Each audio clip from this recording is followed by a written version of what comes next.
Hello, everyone, and welcome to the office. Today, I would sort of have to cover, I think, three full chapters in order for us to stay exactly on schedule with the syllabus. And as I read these over the past couple of weeks, as you know, I'm reading the book along with you. I realized that there may be a little too much information. So we're going to put the brakes on a little bit and sort of slow down the reading, but more importantly, I'm going to be postponing your quiz that's supposed to be due on the 18th. That's obviously not going to happen, as I told you. I always give you at least a week. So we're going to push that back. And I'm going to sort of think about that. I can't say for sure I'm going to have it due on the 25th or, any specific date at this point. So what we'll do is, as we go along, I'll make sure that you know which chapters and which things are going to be on that quiz, and we will set the due date for 1 week past the time that I am able to put it up on Blackboard for you. I hope that is clear and that helps a little bit, because no one's asked me about this yet, but I would imagine some of you are looking at the syllabus going, okay, if she's going to do this quiz on the 18th, when are we going to get it? And the answer is not now. Let's just take a beat, because when I was reading through the book, I did not realize how sort of good it was at describing theory. And I say good, I mean incredibly detailed, which is not a bad thing, but it's not something I'd expect you to sort of like put into your head and then we move on to the next thing. So instead, let's slow down a little bit. Today, I'm going to be talking to you mainly about chapters 4, 5, and 6. If you recall, I realize it's been 2 weeks now, or 2 weeks ago now, but not last week, but the week before, I talked to you about chapter 3. And then I said, go ahead and read 4, 5, 6, 7, I think. And that's just way too much. So let's talk about chapters 4 and 5, and I believe a little bit of 6, but I'll address 6 again more later. And then I'm going to give you, I believe, a discussion board assignment rather than a quiz for right now. And we will catch up again early next week as we are doing the middle of this week. All right. Questions, comments, concerns, as always, text, call, email. You know I'm terrible at email, but feel free. And if I don't respond to you promptly, please do send me a text if you can, or get on Blackboard and say something in the Dear Professor section, because sometimes emails don't work or they go into my bulk folder, as happened to me yesterday. I learned a lot of lessons yesterday about bulk folders, lessons I probably should have learned. So let's talk first about something that I have said a lot in my career in the field of communication. Most of you may or may not understand that a communication major is the study of process. The study of a process is the study of the process of communication. It's not an object or even a material thing that you sort of have. I'm working on whether it's an NFT or not, for those of you who pay attention to the financial markets. I don't know if we have a word for it other than process. In fact, the working definition I've always used for communication has been the process of creating and sharing meaning, which comes from Pearson and Nelson, I think back in 2000. That definition has stayed with me, because I don't like to say I study messages only, or I study style only, or I study media only, right? Now, most of us who study these processes study them in specific contexts, that's for sure. But pretty much every professor you have in communication is able to teach, for example, this course in Persuasion, or COM 209 in all of the theory, or most even argumentation, okay? The reason for that is because we have to have those core ideas from which we then go out, as we say, in the field, and sort of work with the area of the field that we're most interested in. Now, for me, it just happens to be political. And that's more because it's my bread and butter. But for some of you, you may or may not know this. I have studied film criticism. That's been a while, so it was a long time ago. I studied film criticisms. I have studied health. And one time I had to do some research on interpersonal communication, particularly, I believe it was, we were looking at how people behave on first dates. It was something to that effect. It's been a while since I worked on that. But one of the reasons for that is because when you get into graduate school, they want you to have a variety of experiences. And that was, one of them that I had.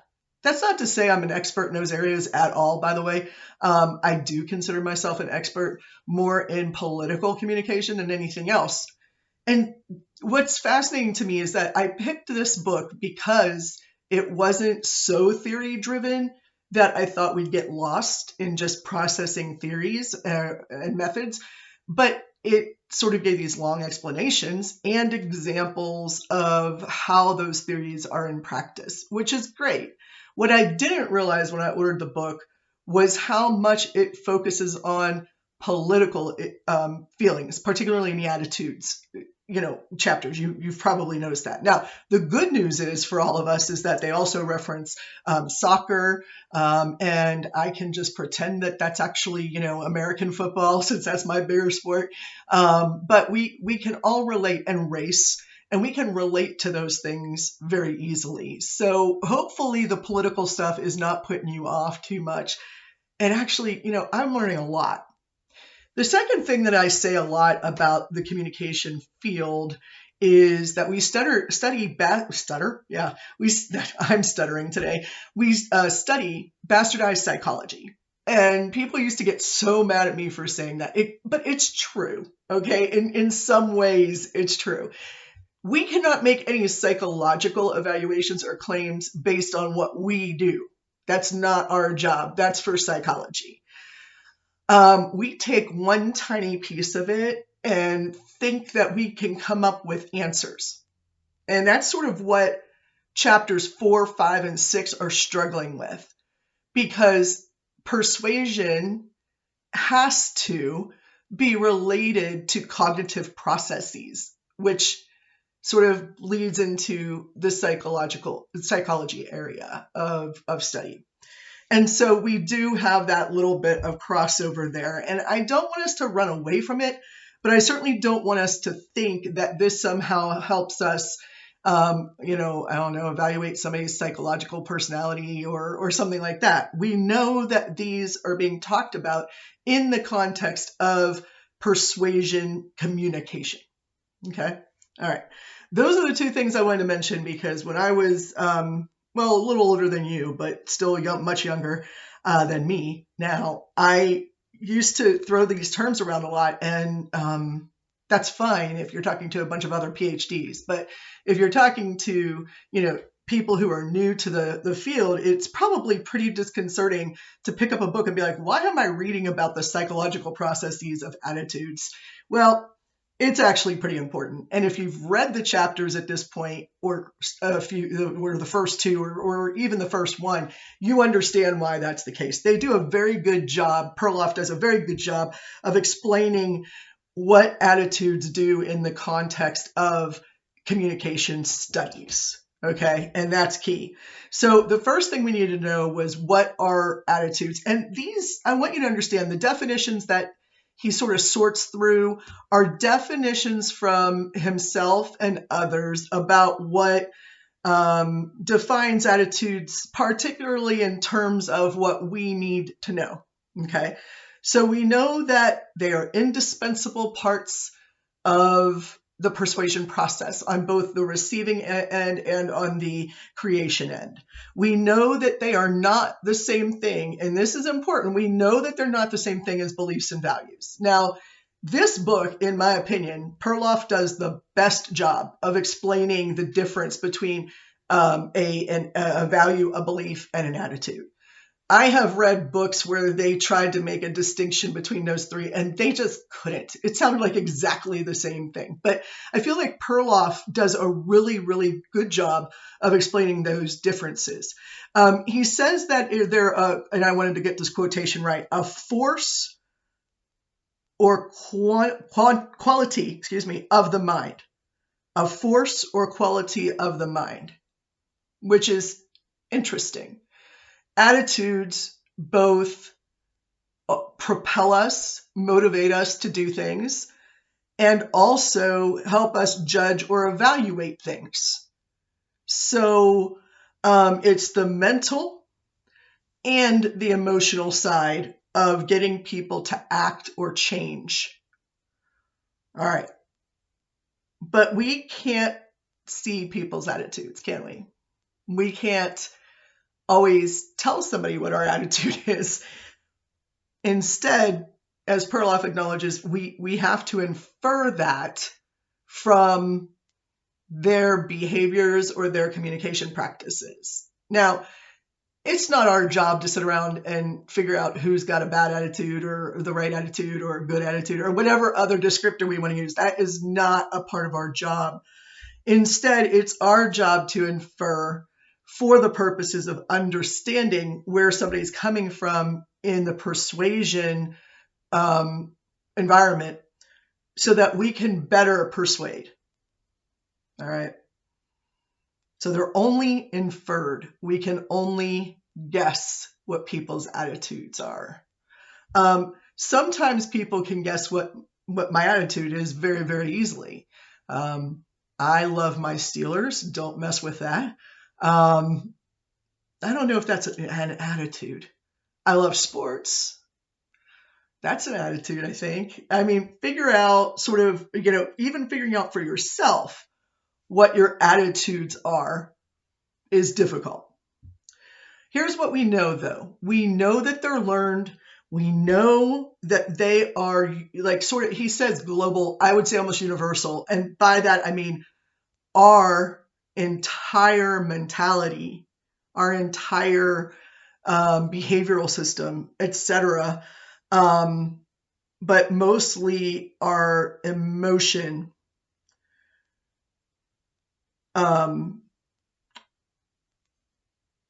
is sort of filtered by our attitudes. It's evaluated by it, I believe is the way he puts it. But it's not like one small piece of anything. It influences everything, the way that we think. And that's the third one. It influences our thought and our actions. And as we talked about, there is a hierarchy to these things. Attitudes is at the top. And it may be made up by or have some subsets of values and beliefs, but attitude is at the top. And that is why it's almost impossible, we feel, to change somebody's attitude entirely. You might have heard some of these examples before. I did not read them in the book. Maybe they're there and I just missed them. I don't know. Anything's possible. But one of the ways I think about this particular distinction between attitude, value, and belief is, as Perloff acknowledges later on, we can have the same exact attitude and have completely different values than someone else. We could have the same attitude, believe the same things, and still have different values, which make us act one way or another. The best example for this, and I apologize for the example, but it is clear, okay, is and it's relevant now, right now, very important, the pro-life, pro-choice debate, as we like to put it into that binary. A lot of people say, don't talk about it, you're never going to convince someone to change their mind. Well, what do we mean when we say change your mind? Do we mean I'm not going to get you to change your mind about your attitude towards life before it's outside of the womb? Probably not. But there are a lot of other things that may be persuaded. So if we look at persuasion on a scale, let's say you've got pro-life over here, whatever that means. And we've got pro-choice, whatever that means, over here. Okay. And you're thinking, I need to get somebody from here to here or the other direction. That's not going to happen. Okay. It's not going to happen. So why even talk about it then? Why address the issue at all? If we're not going to agree, why don't we just, I don't know, have a civil war and settle it? That's obviously not the answer either. Well, because, for example, and I can use myself here because I don't want to call anybody out who you might know, but I myself have gone through this. When I was raised by a Catholic, very structured, very hierarchical, middle class family, and I went to Catholic school, and it was drilled into me that you should go to the March for Life every year, that you should believe that abortion, euthanasia, etc. are all wrong. Apparently, I was allowed to believe that the death penalty was okay, though, which really confused me as a child. I say child, I'm talking high schoolish. One time I was going to go to the March for Life, and there was an attack on DC. It was a small terrorist attempt. And my father was like, no, you're not going to DC. And so the one opportunity I had to go to the March for Life, I couldn't go, which now looking back on it, I'm like, thank God, because here's why. All of those things in my environment influenced my beliefs. And therefore, those influenced my values. And those, therefore, created my attitude. Okay, great. Well, what is my belief? Well, at the time, it was that all life is precious and life begins at conception. You know, they tell you that and you're not even old enough to understand what it means, but you keep repeating it anyway. If you're someone from my background, very specifically. And it should not be messed with. God knows what he's doing. Okay. True, I guess. You accept it because you're young and you're not being persuaded, you're being told. You know, you don't have your value system set up yet. You're being told what it is. As I got older, particularly when I went to high school and got into my senior year, I was very fortunate to have, this is going to sound weird, some nuns teaching me. And those nuns were incredibly flexible in allowing us to explore answers to these questions that we all had, but we couldn't ask our parents. For example, what does life at conception mean? How does that actually work? Why do we think that's when God intervenes? Things along those nature, questions along those nature. Or is it true that no one should ever have an operation to save their life? You might be thinking, what am I talking about? Well, if somebody is pregnant and their life is in danger, it would require a surgery to save that person's life. But that surgery would potentially be an abortion. So you start to understand the older you get and the more experiences that you have, that these answers to these questions, these beliefs and the values that you hold aren't necessarily, dictated to you because, oh goodness, you have your own mind, right? So as I went to college, and I went to a Catholic college, just so we're all clear on that, because, hey, good job, I guess. But luckily, I went to a Jesuit institution. And if you're from the St. Louis area, you're probably very familiar with Jesuit institutions. For the most part, Jesuits study on the liberal side of Catholicism. They are, for example, I was required to take a course called Demonology and Angelology. It was awesome, but what Catholic school is having their students take demonology? But it was because they believed that we needed to challenge our belief. We need to challenge our values. We need to challenge our attitudes towards things. And, at John Carroll, they hope to give you an attitude of social justice. All right. Well, social justice can mean a lot of things to a lot of different people. All right. So here I am, Miss Pro-Life, going to college, feeling good about it. And I mean, I'm talking radically pro-life, radically to the point that I even said, any situation, don't care. If the mother's meant to die, the mother's meant to die. Well, at some point, you start to realize that there may be exceptions. So what do? Do you write a law, a very strict law that has like a bunch of exceptions in it? Because those exceptions are going to keep coming up. They're going to change as technology changes and so on. And the answer to that question is that didn't work the first time around. So people have been struggling. We call them late stage abortions, partial birth abortions, murder, which I totally understand where people come up to murder when it comes to abortion. But my beliefs started to change. And when did my beliefs start to change? Well, when I had friends who I really, really liked, who I found out had had abortions for various different reasons. And suddenly my belief about should I support a pro-life or a pro-choice attitude started moving from pro-life further and further over.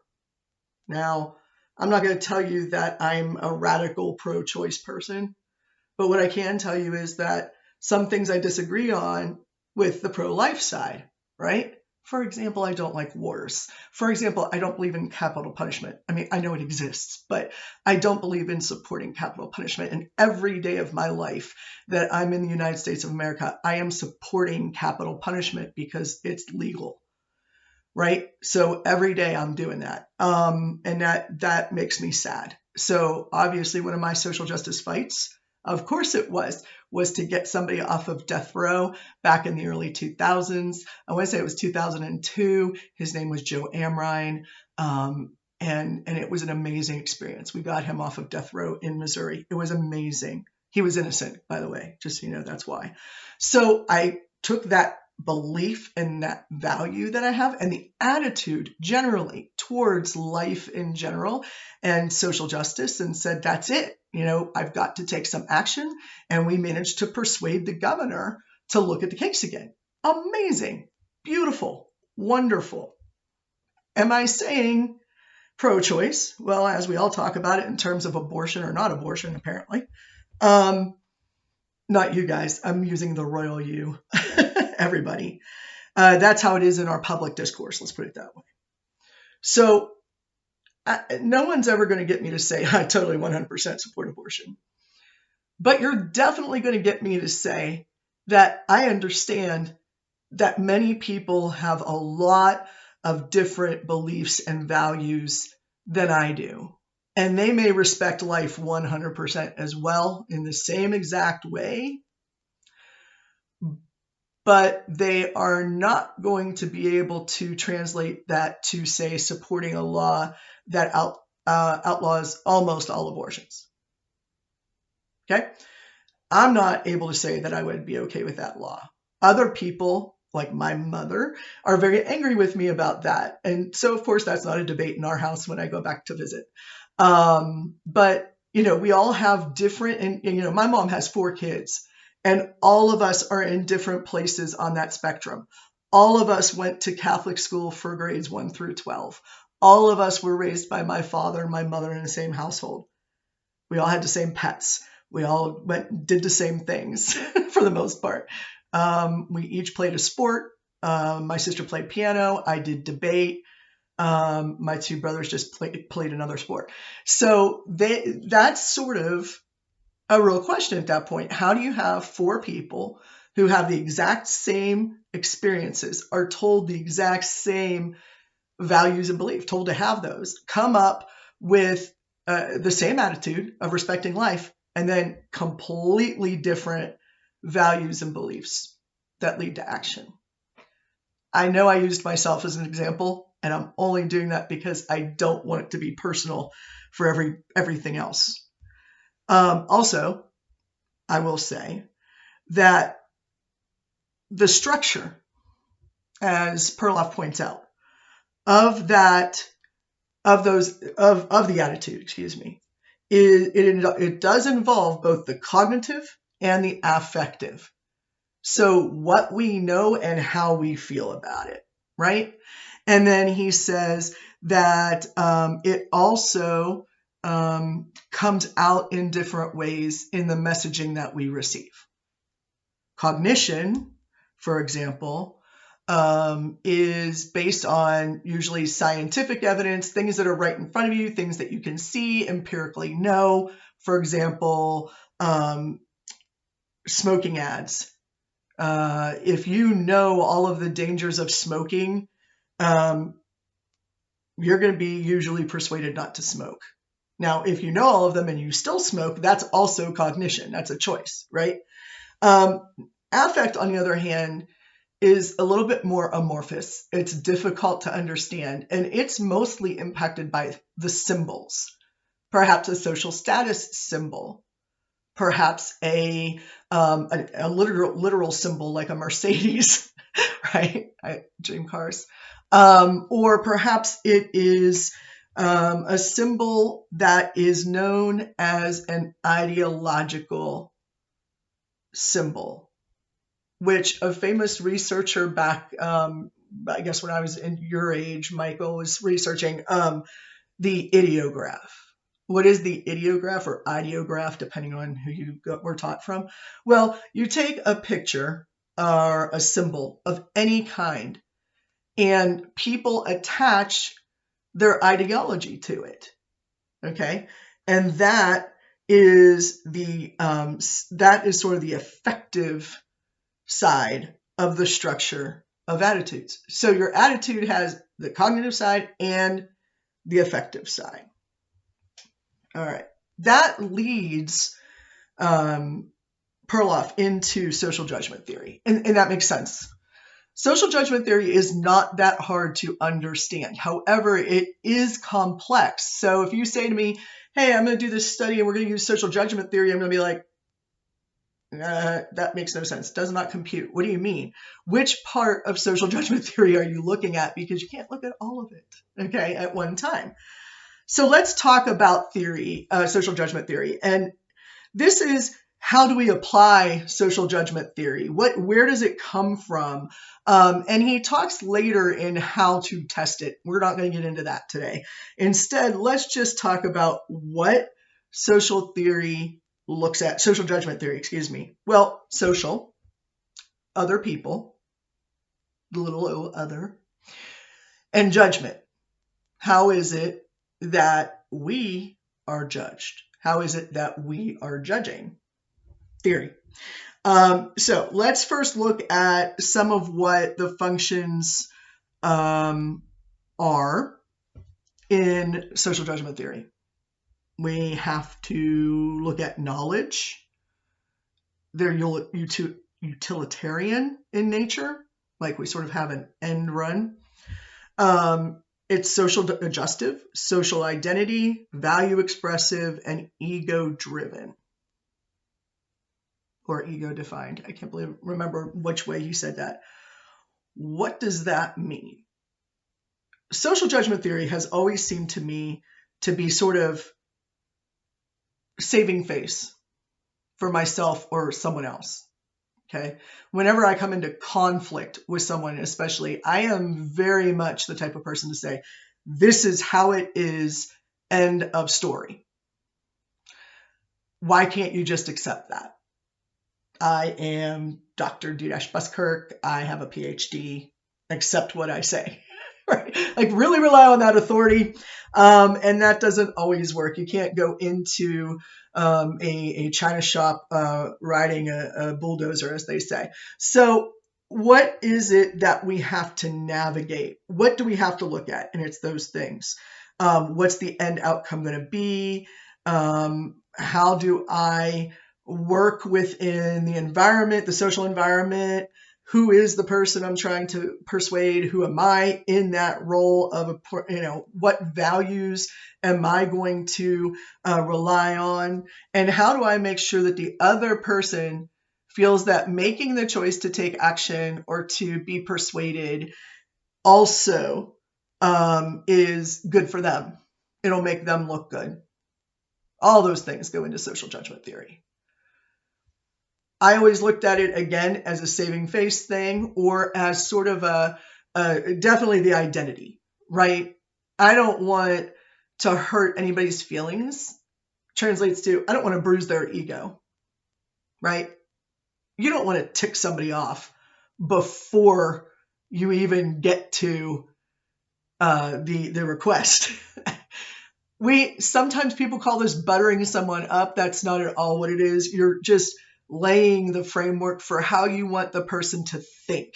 So my parents wanted me to think a very specific way. So they laid that groundwork for me I highly disappoint my family, just so you know. I think my mom is still disappointed in me, even at 75.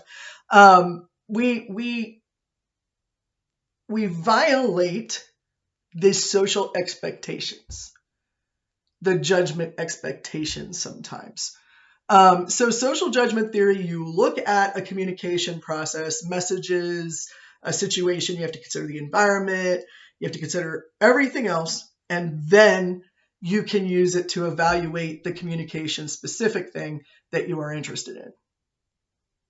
Very complicated.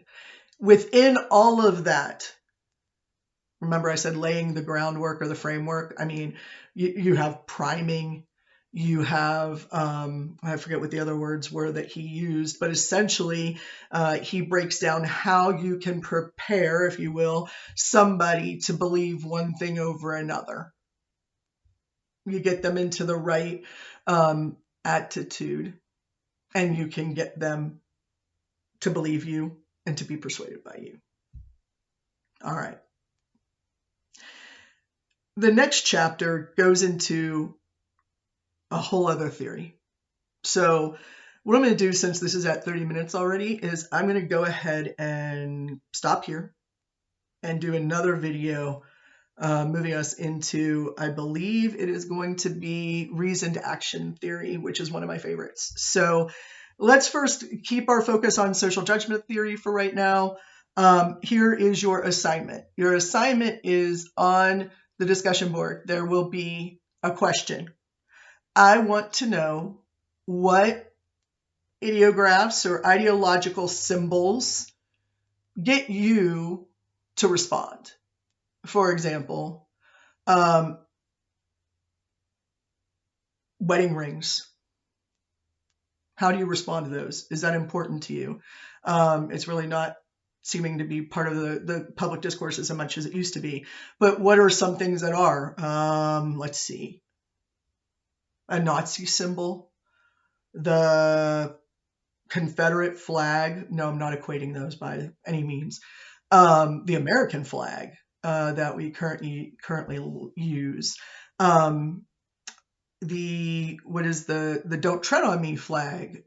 These are symbols that represent ideology. Even, like I said, the Mercedes-Benz symbol, what does that say? What is the ideology that follows that? Just pick any symbol that you want. And it could be positive or negative. It can be serious or silly. To give you an idea, I gave you the serious ones already. I gave you the silly ones. There is a character named Marvin the Martian in the Bugs Bunny cartoons. And my husband and I, since we met, which was in 1995, we have loved Marvin the Martian. Now, we don't have our house decorated. We don't have a room dedicated. In fact, I don't think we have any Marvin the Martian stuff out right now at all. I don't even think we own any. But through the years, we have done things like given each other a Marvin the Martian keychain or a little necklace or something. I mean, remember, 95, I was much younger. Or we might have a wallet with Marvin on him or a t-shirt. And that was not just, here's a Marvin the Martian. We like Marvin the Martian. It was, I love you. It was our way of remembering that we were together. Okay, so that's what I mean by kind of, less serious, more silly, ideological thought. So there's no right or wrong answer, obviously, here. We're talking about what your values, beliefs, and attitudes are towards symbols to understand how ideology works. So I'm going to put that question up on the discussion board right this second. And you have a week to answer it, as always. Today is the 16th, so 16 plus 7 is what? The 29th? No, that would be 13 days. Let me get my math together. 25th. I said it earlier in the day. So it'll be due on February 25th. Okay, y'all. I will be in touch again soon with the next chapter discussion. For right now, I want you to sort of think on this and answer the discussion question. And any questions, comments, or concerns, please, by all means, let me know.